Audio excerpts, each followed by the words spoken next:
Hello guys and welcome back to my YouTube channel. This is me Barkha Sahani और मैं आ गई हूँ एक नई वीडियो के साथ।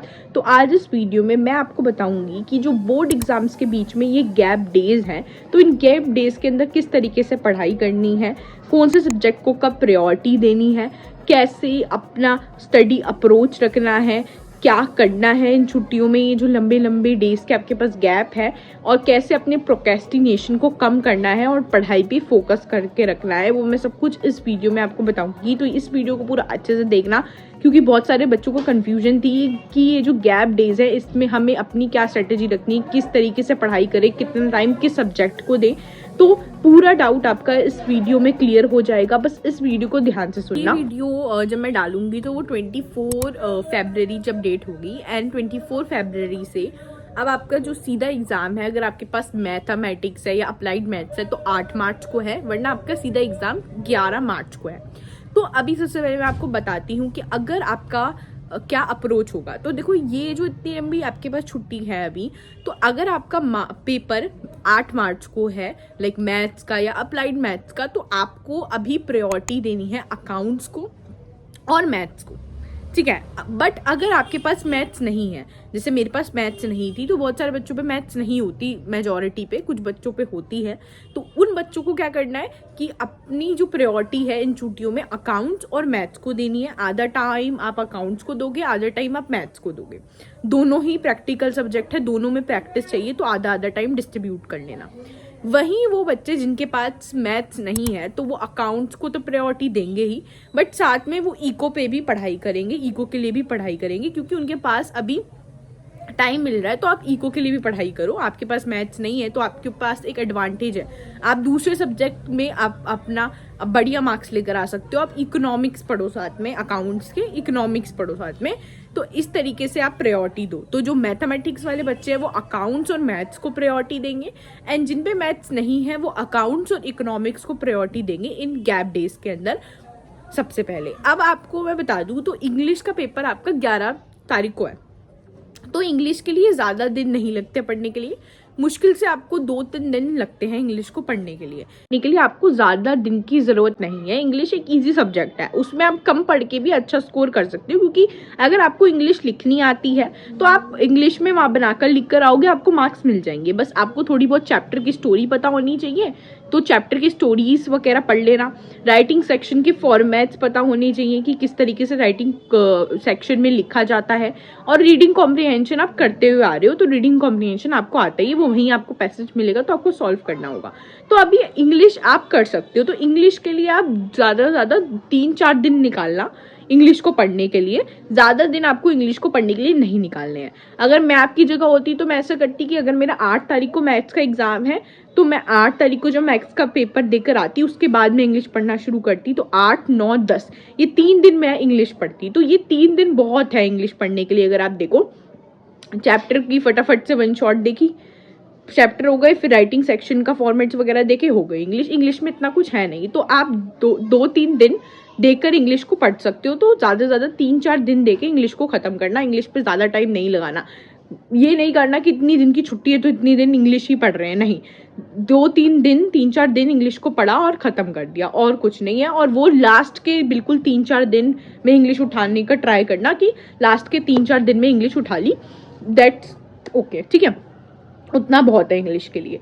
उससे पहले जो आपके पास दिन बचेंगे, लास्ट दिन से पहले, उसमें आप अकाउंट्स को सबसे पहले प्रायोरिटी दोगे, और जिन पे मैथ्स है वो मैथ्स को प्रायोरिटी देंगे, और जिन पे मैथ्स नहीं है, मैंने बताया, इकोनॉमिक्स को प्रायोरिटी देंगे। अब अकाउंट्स को किस तरीके से आपको करना है, तो जब मेरे पास ये छुट्टियां थी तो मैंने अकाउंट्स को देखो किस तरीके से करा था। देखो, अकाउंट्स के लिए मैंने क्या करा था, तो अकाउंट्स मेरा मतलब लाइक सबसे, मान लो, सबसे वीक सब्जेक्ट था। मेरे अकाउंट्स में प्री बोर्ड में बहुत गंदे मार्क्स आए थे, तो मैं सबसे ज़्यादा अकाउंट्स को लेकर डरी थी। तो मैंने अकाउंट्स को सबसे ज़्यादा प्रायोरिटी में रखा था कि जो भी छुट्टियां मिलेंगी पेपर को पढ़ने के लिए, उसमें मैं ट्राई करूंगी कि मैं अकाउंट सबसे ज़्यादा करूं, क्योंकि वो मेरी वीक है, मुझे अपना वीक पार्ट पता है। तो अगर आपको अपना वीक पार्ट पता है ना, तो सबसे पहले तो उसको प्रायोरिटी दो। आपको लगता है जिस चीज़ में आप वीक हो, और मैक्सिमम बच्चे जो है सब सब्जेक्ट कर लेते हैं, वो अकाउंट्स में वीक रहते हैं। तो इसलिए अभी आप अगर मैथ्स वाले बच्चे हो तो अकाउंट्स और मैथ्स को प्रायोरिटी दो। अगर आपके पास मैथ्स नहीं है तो मैं वही कह रही हूँ, अकाउंट्स और इकोनॉमिक्स को प्रायोरिटी दो इस गैप डेज में। अब देखो, सबसे पहले आपको पढ़ना किस तरीके से अकाउंट्स को, मैंने ऐसे पढ़ा था, सबसे पहले तो जो मुझको छुट्टियां मिली थी उसमें मैंने बहुत सारे सैम्पल पेपर्स लगाए थे। तो अपना टारगेट रखो कि कम से कम 4-5 सैम्पल पेपर्स तो मैं लगा कर ही जाऊंगी अकाउंट्स का पेपर देने के लिए। सैम्पल पेपर्स देखो ऐसे लगाओ, जैसे मैं तो क्या करती थी, 3 घंटे का पूरा जैसे बोर्ड एग्जाम होता है उस तरीके से सैम्पल पेपर लगाती थी। देन उसके बाद फिर मैं चेक करती थी सोल्यूशन से। सैम्पल पेपर्स के अंदर ही सोल्यूशन होते हैं, जैसे मैं तो ओसवाल के सैम्पल पेपर्स करती थी, तो ओसवाल के अंदर सोल्यूशंस भी होते थे, तो वहाँ से मैं सोल्यूशन से अपने आंसर को मैच करती थी और अपने को मार्क्स भी देती थी कि मेरे 80 में से कितने मार्क्स बन रहे हैं। कभी मेरे 60 आते थे, कभी 65, कभी 55 ऐसे मार्क्स बनते थे मेरे। तो मैं पूरा वैसे एग्जाम देती थी और उससे बहुत फायदा हुआ। मुझे पता लगा कि मेरी कहाँ गलती है, कौन से टॉपिक में मैं वीक जा रही हूँ, क्या चीज़ मेरी खराब है। तो बहुत कुछ आपको हेल्प मिलेगी एंड साथ में आपकी प्रैक्टिस होगी। तो इसलिए सबसे पहले वो 3 घंटे वाले जो पेपर है उसका एक्सपीरियंस आप घर पर लो। सैम्पल पेपर्स को 3 घंटे का पूरा टाइमर लेकर एकदम बोर्ड की एग्जाम की तरह लगाओ, फिर उसको खुद एग्जामिनर जैसे चेक करो एंड अपने आप को मार्क्स दो। मैं बता रही हूँ बहुत ज़्यादा हेल्प मिलेगी। तो ये चीज़ आपको करनी पड़ेगी, कम से कम 5 सैम्पल पेपर्स लगा कर जाना एंड देख लेना आपके मार्क्स बहुत ज़्यादा इंप्रूव होंगे। मेरे 80 में से 33 मार्क्स थे अकाउंट्स में in my pre boards and but in boards मेरे 80 में से 73 मार्क्स आए और अगर प्रैक्टिकल के जोड़ोगे तो 100 में से 93 मार्क्स आए। तो बहुत ज़्यादा इंप्रूवमेंट आया। वो इसलिए आया क्योंकि मैंने सैम्पल पेपर्स करे थे। तो वो चीज़ आपको करनी पड़ेगी, स्टिक हो जाओ, 4-5 सैम्पल पेपर्स करने ही करने हैं।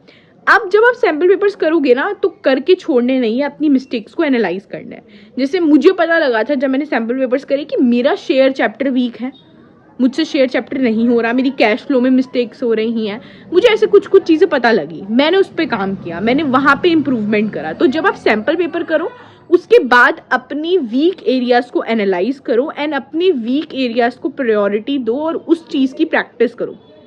सैम्पल पेपर सॉल्व करा, आपको लगा कि शायद मेरे से डिबेंचर का क्वेश्चन नहीं हुआ, मेरे से शेयर का क्वेश्चन नहीं हुआ ये वाला, तो मतलब मैं यहाँ पे वीक जा रही हूँ। तो उन क्वेश्चन को पकड़ो, उस टाइप के क्वेश्चंस को पकड़ो और उन टाइप के 5-6 क्वेश्चंस बना लो, 10-15 क्वेश्चंस बना लो, ऐसे एकदम परफेक्ट हो जाओ कि वहां मेरी उस चीज में तो गलती ना हो। तो जहां गलती आ रही है उस चीज को पकड़ो अकाउंट्स में और उस चीज से रिलेटेड क्वेश्चंस करो और अपनी उस चीज को इम्प्रूव करने का ट्राई करो। ये चीज अब आपको इन गैप डेज में अकाउंट्स के लिए करनी है। सैम्पल पेपर सॉल्व करना है, अपनी मिस्टेक को एनालाइज करना है और जहां मिस्टेक है उसको एनालाइज करने के बाद पता लगे तो उससे रिलेटेड क्वेश्चंस प्रैक्टिस करो, अपने आप को इम्प्रूव करो। ये चीज आपको करनी है अकाउंट्स में। अभी आप सिर्फ इतना करोगे गैप डेज में, उसके बाद आपके और छुट्टी मिलेगी जब आपका अकाउंट्स का पेपर अभी 26 तारीख को है, तो उसके बीच में 19 तारीख को आपका इको का एग्जाम है, देन फिर उसके बाद 26 को आपका अकाउंट्स का एग्जाम है। तो उसके बीच में भी आपको गैप मिलेगा, तो उसमें आप अकाउंट्स का रिवीजन करोगे। उसमें आप सुनील पांडा सर के 1 शॉट लेक्चर्स देखना, अपने फॉर्मुलेज वगैरह रिवाइज करना, ठीक है, नोट्स से रिवाइज करना, ठीक है। आपको जिस टॉपिक में आपको ऐसा लगता है कि रिवीजन की जरूरत है उसके क्वेश्चंस कर लेना, तो उस टाइम आप जो है इस रिवीजन करना। अभी आप अकाउंट्स के सैम्पल पेपर्स की प्रैक्टिस करोगे, दिन रात प्रैक्टिस करोगे। अब मैथ्स वाले बच्चों पे आते हैं। देखो अकाउंट्स को तो मैंने बता दिया आपको किस तरीके से पढ़ना है, देन अब आप पे मैथ्स है एंड मैथ्स भी पूरा प्रैक्टिकल सब्जेक्ट है। तो मैथ्स में भी आपको अकाउंट्स की तरह ही प्रैक्टिस करनी पड़ेगी, पूरी डट के मैथ्स में प्रैक्टिस चाहिए होती है, तभी मैथ्स में अच्छे मार्क्स आते हैं। तो अब जो अप्लाइड मैथ्स के बच्चे हैं, मैथमेटिक्स के बच्चे हैं, मैं उनको पहले बता दूं तो मेरे पास मैथ्स नहीं थी, तो मैं नॉन मैथमेटिक्स की स्टूडेंट हूँ, तो मेरे पास मैथ्स नहीं थी। तो मैंने क्या करा, अपने कुछ ऐसे दोस्तों से पूछा, लाइक जो मेरे फ्रेंड्स थे कि आप बता दो आपके पास अप्लाइड मैथ्स थी या मैथ्स थी, तो किस तरीके से आपने 12th क्लास में से पढ़ाई करी, कुछ स्ट्रेटजी बता दो। देन उन्होंने मुझे कुछ यूट्यूब चैनल के नाम बताए, कुछ ऐसी चीज़ें बताई, तो मैं आपको बता देती हूँ जो आपको हेल्प करेंगी, ठीक है। तो मैं उनके अकॉर्डिंग आपको बता देती हूँ। तो सबसे पहले हम बात कर लेते हैं अप्लाइड मैथ्स के लिए। तो अप्लाइड मैथ्स के लिए आपको सबसे पहले ये चीज़ ध्यान रखनी है कि अप्लाइड मैथ्स में सबसे पहले प्रायोरिटी देना वो वाली बुक को जो आपको आपके स्कूल ने अलॉट की हुई है, उस बुक से ही सबसे ज़्यादा प्रैक्टिस करनी है आपको, क्योंकि जो अप्लाइड मैथ्स है उसमें उसी के अंदर से क्वेश्चन बनते हैं, ज़्यादा ऐसे बाहर के क्वेश्चंस नहीं आते। बट बच्चे ना पढ़कर ही अच्छे से नहीं जाते कि उनसे पेपर नहीं होता। तो इसलिए अपनी बुक को पहले प्रायोरिटी दो जो आपके स्कूल वालों ने लगाई है। उसके साथ आप प्रीवियस ईयर पेपर्स को एनालाइज करोगे, प्रीवियस ईयर पेपर्स को सॉल्व करोगे। तो अप्लाइड मैथ्स में आपको जो बुक अलॉट हुई है उससे प्रैक्टिस करनी है एंड प्रीवियस ईयर पेपर फटाफट से प्रैक्टिस कर। अप्लाइड मैथ्स के जो चैप्टर्स है उसमें स्कोरिंग वाले चैप्टर्स मैं यहाँ पे लगा दूंगी कि स्कोरिंग चैप्टर कौन से हैं, ऐसे कौन से चैप्टर है जो सबसे ज़्यादा डिफिकल्ट है या मॉडरेट वाले हैं, तो वो मैं यहाँ पे लगा दूंगी ऐसे स्क्रीनशॉट सा। वो मैंने एक यूट्यूब वीडियो में देखा था, वो सर बता रहे थे, तो वो मैंने यहाँ पे लगा दिया होगा। तो जो सबसे पहले आपका टारगेट होगा कि आप स्कोरिंग चैप्टर्स करो, फिर अब वो वाले चैप्टर्स करो जो मॉडरेट लेवल की डिफिकल्टी वाले हैं, देन उसके बाद आप जो है डिफिकल्ट चैप्टर्स पे जाना। तो ये आपका वो होगा कि पहले स्कोरिंग कर लो ताकि आपके मार्क्स कुछ पक्के हो जाएं, फिर मॉडरेट वाला उठा लेना और उसके बाद आप डिफिकल्ट चैप्टर उठाना। इस तरीके से आप करो।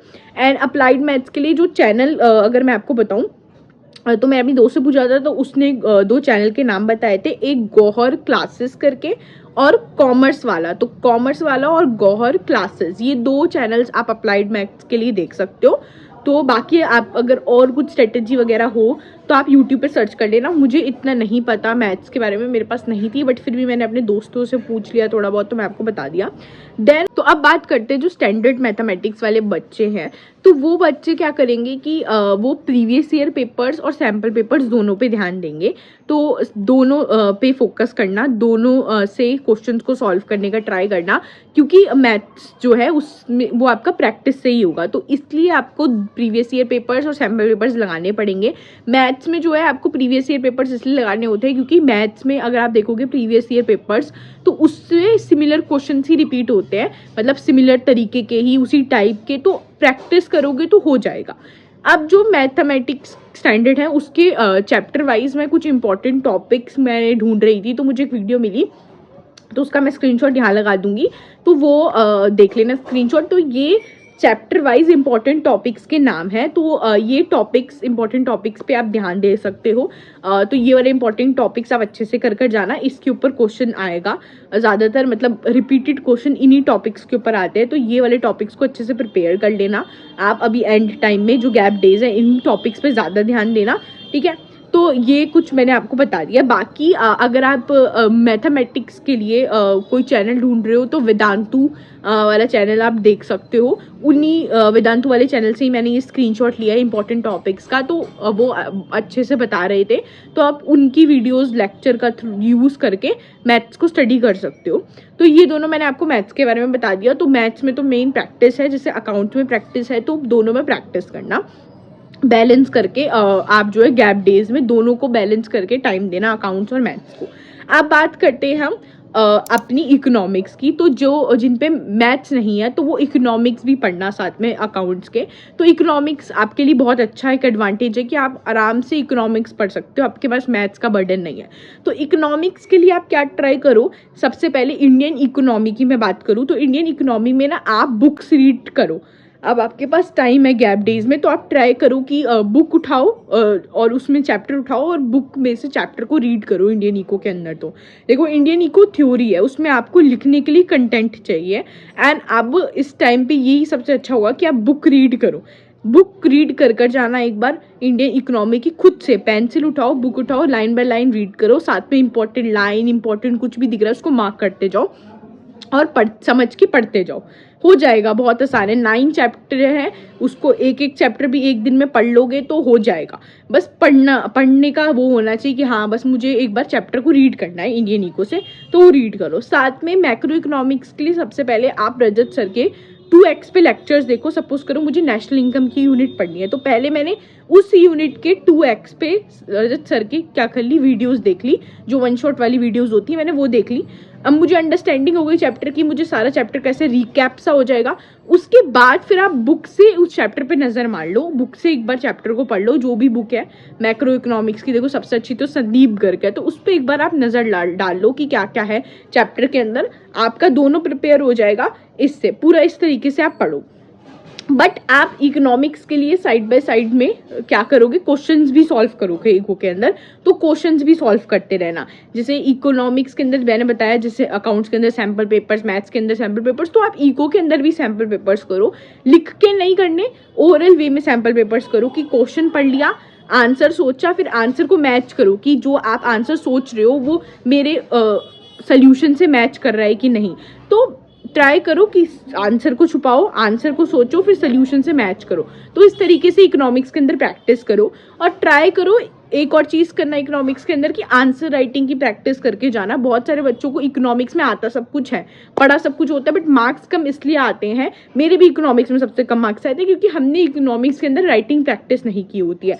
हमें आता सब कुछ है, हिंदी में भी हम बता देंगे इस चैप्टर में क्या था, उस चैप्टर में क्या था, बट हम इकोनॉमिक्स में आंसर राइटिंग नहीं करते, हम आंसर को लिखने की प्रैक्टिस नहीं करते। तो आप क्या करना, आंसर राइटिंग की प्रैक्टिस करना, आंसर्स जो है टॉपर्स के रीड कर कर जाना। आप जो सैम्पल पेपर्स खरीदोगे उसमें जो आंसर लिखे होते हैं ना, उसको रीड कर कर जाओ, पता लगेगा कि आंसर किस तरीके से इकोनॉमिक्स के अंदर लिखे जाते हैं। जैसे ओसवाल के सैम्पल पेपर्स, एडुकार्ड के, उसमें सोल्यूशंस आपको दिए होते हैं, तो क्वेश्चन और उसके आंसर को रीड करके जाओ। ऐसे आप कुछ क्वेश्चंस के आंसर्स पढ़कर जाओगे, तब समझ आएगा कि किस तरीके से आंसर लिखे जाते हैं एंड किस तरीके से आपको आंसर क्वेश्चन को अटेम्प्ट करना है, किस तरीके से आंसर का स्ट्रक्चर होता है। तो इकोनॉमिक्स के अंदर आंसर राइटिंग की भी प्रैक्टिस करके जाना, statement based question, assertion, reason सब कुछ अच्छे से करके जाना कि एकदम परफेक्ट हो जाओ। तो इस तरीके से आप पढ़ना गैप डेज के अंदर। उस आपने अकाउंट्स और मैथ्स और इकोनॉमिक्स ऐसे आपने पढ़ ली जैसे मैंने आपको बताया। उसके बाद आपने लास्ट डेज में इंग्लिश को पढ़ा, इंग्लिश का पेपर हो गया। देन 11 तारीख के बाद अगर आप हिंदी का पेपर भी है बच्चों का, कुछ बच्चों का 15 तारीख को हिंदी का एग्जाम भी है, तो आप 11 से 15 के बीच में हिंदी वगैरह का पढ़ना आराम से। देन उसके बाद 15 से 19 के बीच में इकोनॉमिक्स में भी गैप है, तो आप इकोनॉमिक्स तब पढ़ लेना। बट अगर आप पे हिंदी नहीं है तो आपको इकोनॉमिक्स में भी एक अच्छा खासा लंबा गैप मिल जाएगा, तो तब पूरा इको को डेडिकेट करके इकोनॉमिक्स ही पढ़ना जब 11 से 19 के एग्जाम, 19 तारीख के बीच में जो गैप है। अगर 15 तारीख को हिंदी का पेपर है देन बीच में हिंदी पढ़नी पड़ेगी, हिंदी नहीं है तो पूरे टाइम आप इकोनॉमिक्स को डेडिकेटेड वे में पढ़ सकते हो। और बाकी उसके बाद फिर अकाउंट्स का पेपर बचेगा तो पूरा अकाउंट्स ही पढ़ोगे आप, पूरा अच्छे से अकाउंट्स को पढ़ना। तो अभी बस आपको इस चीज में सोचना है कि अभी ये जो गैप डेज है उसको किस तरीके से यूज करना है। बाद में आपके पास जितनी भी छुट्टी आएगी उसमें जिसका पेपर होगा उसी को आप डेडिकेटेड वे में पढ़ो। अभी जो लंबी छुट्टी पड़ी है तो उसमें मैंने आपको बता दिया है, तो इस तरीके स्ट्रेटेजी लेके पढ़ो। देखो बिल्कुल लास्ट टाइम आ चुका है, बहुत अच्छे से इन गैप डेज का यूज करो। बहुत सारे बच्चे जो होते हैं वो पूरे साल नहीं पढ़ते, बट इन डेज में ही, इन जो ये छुट्टियां है ना, इनमें ही पढ़कर बहुत अच्छे 70-80% मार्क्स ले आते हैं। तो इसलिए बहुत अच्छे से पढ़ाई करो। अगर आप रेगुलर वे में पढ़ के आ रहे हो एंड आपको 90-95% मार्क्स लाने हैं तो तब भी बहुत अच्छे से आपको पढ़ाई करनी पड़ेगी। एंड अब अपना पूरा बेस्ट दे दो, क्योंकि जितनी भी पूरी साल की मेहनत आपके इन एग्जाम्स में दिखने वाली है। अब पुराने एग्जाम जितने भी गए हैं, BST फिजिकल की, कैसे गए हैं, अच्छे गए हैं, बुरे गए हैं, उस पर बिल्कुल ध्यान मत दो। बाकी एग्जाम्स जो अभी आने वाले हैं उस पर फोकस करो। थोड़े प्रोक्रेस्टिनेशन वगैरह अपना कम कर दो, आलस वगैरह। अब ये जो आलसपन है, आप जब तक आपको कॉलेज में एडमिशन नहीं हो जाता CUT वगैरह देकर, उससे पहले आलसपन अपना मत दिखाओ, लेजीनेस नहीं दिखानी बिल्कुल भी।